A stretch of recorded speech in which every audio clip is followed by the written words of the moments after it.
Hi, I'm Danielle Brown. In our world today, there is technology all around us, from entertainment to education. It's popular in our youth culture, so why not take advantage of that? Using video games as a learning tool can help create a unique learning environment as well as create some transferable skills. As an avid video game player myself, I wanted to see if my favorite pastime would do me any good. As technology advances and as video games become more common, they should and can be used in an educational setting. Video games can be used educationally, they can teach strategy, and they can create transferable skills. To begin with, Elizabeth Hayes and Lauren Silberman found that video games can teach strategy when it comes to sports. The most common way for athletes to understand a new strategy and to increase their reaction time is by using video games. Different realistic parts of video games, specifically the sports ones, can be used to teach or show key movements in the game. For example, the golf video games can give a bird's eye view of the course as well as show the visual alignment between the club, the ball, and the hole. And sports video games can help teach the language of the game. Secondly, they have also found that it's a huge part of youth culture and has a huge environmental value.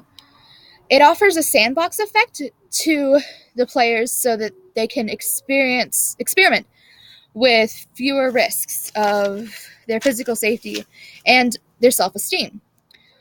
They can learn about the team roles before they participate in the team. And in the article, video games can enhance sports performance and motivation. They found that it reduces the negative consequences of failure by playing these sports-oriented video games. So it increases the self-image of athletes, and it increases the likelihood that they'll be experimental with moves on the real field. Now, Kurt Squire, a part of the competitive medical studies department, found that some educators worry that video games foster violence and aggression, and they can create a negative imagery of women or social isolation. But other educators have found that video games are positive, and they can create powerfully motivating digital environments. And if you study those popular video games, you can pull out the popular components of it and create an educational design. Now, Squire found that you need these 5 things in order to create a good educational video game. 1 would be clear goals that the students find really meaningful. The second thing would be you have multiple goal structures and a scoring system to give the students feedback on their progress. 3 would be multiple difficulty levels to adjust to the students' learning level. The 4th one would be random elements of surprise. And the 5th one would be an emotionally appealing fantasy and a metaphor that relates to the game skill. Additionally, Isabella Tierney in 2015 found that there was a huge gender gap when it came to mental rotation and visuospatial ability because of the real-life experiences that men and women have to develop these skills. Schools can help develop these skills by playing with toys, by participating in sports, with computer play, and then later on, course choices. Now, boys typically play with more toys that you can manipulate, play more video games, and play more sports than girls.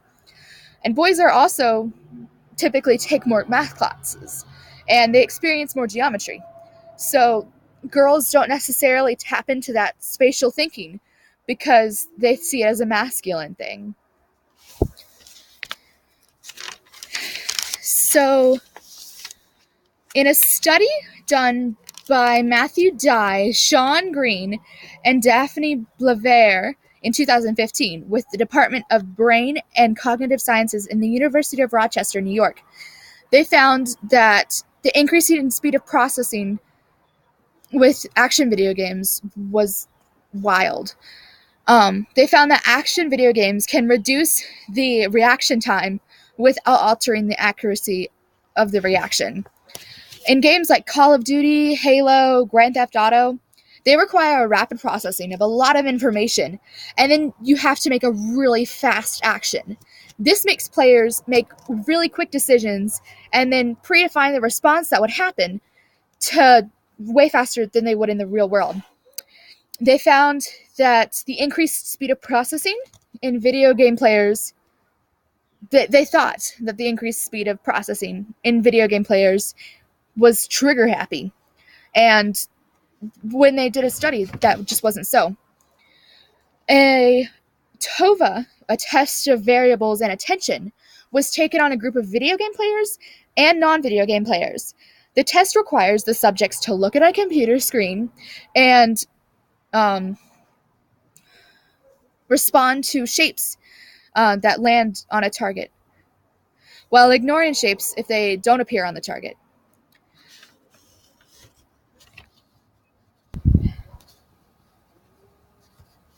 The TOVA measures the impulsivity and the sustained attention. The video game players responded more quickly than the non-video game players on both tasks, both the impulsivity and sustained attention. And the accuracy did not differ between the two. Video game players were faster, but not more impulsive than the non-video game players, and they were they equally sustained their attention between the video game players and the non-video game players.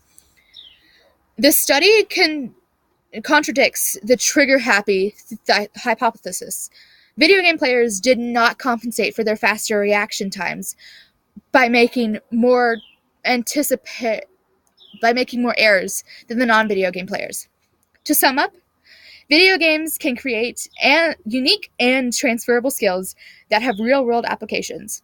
So the next time someone scolds you for playing a video game, just say, "Don't worry, man, it's just a brain workout."